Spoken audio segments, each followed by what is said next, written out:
Vous avez déjà rêvé de plonger dans les mystères de l'histoire, de découvrir des vérités oubliées, des légendes qui bouleversent tout ce que l'on croyait savoir? Chaque semaine, je vous emmène explorer des récits qui ont façonné notre monde. Des guerrières légendaires aux civilisations disparues, en passant par des secrets que l'histoire a tenté d'effacer. Ce n'est pas juste une chaîne, c'est un voyage, un engagement à partager des contenus authentiques, passionnés et parfois même provocateurs. Si vous appréciez ce que je fais, abonnez-vous. Votre soutien me permet de continuer à explorer, à questionner, à partager. Et si vous aimez ce que vous voyez, partagez cette vidéo. Plus de personnes méritent de découvrir ces histoires. Imaginez un monde où les femmes commandent des armées, domptent des chevaux, maîtrisent l'arc et le javelot et défouent les rois les plus puissants de l'Antiquité. Un monde où les légendes ne sont pas que des contes, mais des fragments de vérité enterrés sous des millénaires de poussière et de mythes. C'est l'histoire des des Amazones, ces guerrières dont les exploits ont fasciné les Grecs, terrifié les Romains et inspiré des générations d'artistes, d'écrivains et de cinéastes. Mais aujourd'hui,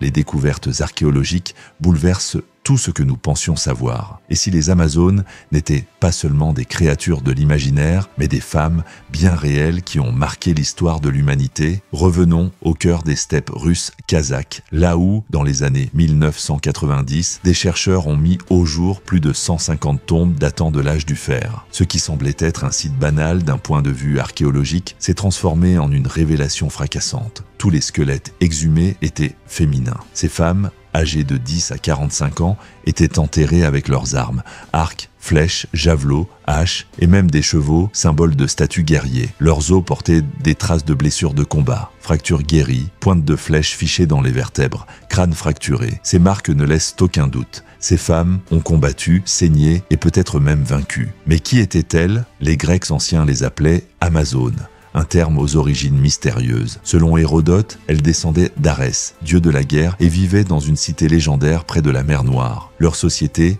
décrite comme exclusivement féminine, n'accueillait les hommes qu'une fois par an pour procréer. Les garçons nés de ces unions étaient soit renvoyés à leur père, soit éliminés. Une pratique brutale qui alimente encore aujourd'hui les débats. Était-ce une réalité historique ou une invention grecque pour stigmatiser ces femmes contre nature? Leur nom, souvent traduit par sans sein, à Azernia absence et Mazos, Agios sein, est lié à la légende selon laquelle elle coupait un sein pour tirer à l'arc avec plus de précision. Pourtant, les statues antiques les montrent toujours avec 2 seins, semant le doute sur cette pratique. D'autres théories suggèrent une origine perse ou arménienne, où Amazon signifierait guerrière ou prêtresse lunaire, liée à des cultes anciens. Les récits grecs décrivant les Amazones comme des adversaires redoutables pour leurs héros. Hercule, Achille et Thésée les affrontèrent pour prouver leur bravoure. La reine Hippolyta, célèbre pour son ceinturon magique, fut capturée par Hercule, tandis que Penthésile, reine des Amazones, combattit aux côtés des Troyens pendant la guerre de Troie. Son duel tragique avec Achille, immortalisé par Homère, fit d'elle une figure emblématique de la bravoure et du sacrifice. Mais où sont-elles allées après leur défaite contre les Grecs? Selon Hérodote, certaines auraient migré vers les steppes d'Eurasie, rencontrant les Scythes et fondant les Sélesmorbia Sarmates.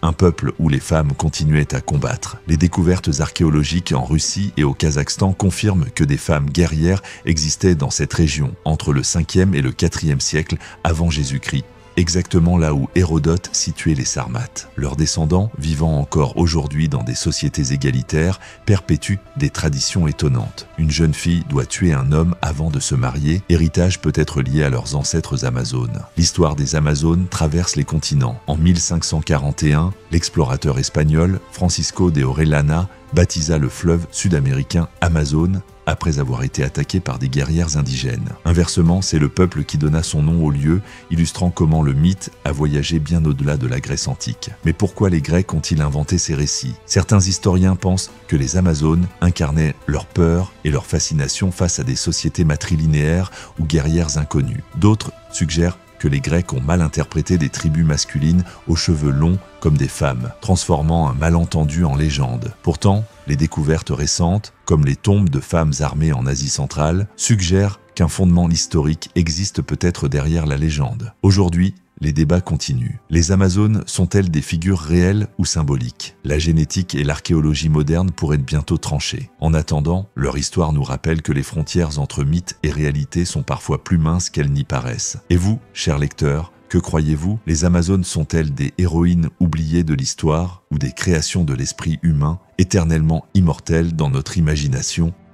Et des Amazones, souvenez-vous, derrière chaque légende se cache peut-être une vérité. Et les guerrières d'autrefois pourraient bien être nos alliés dans la lutte pour réécrire l'histoire.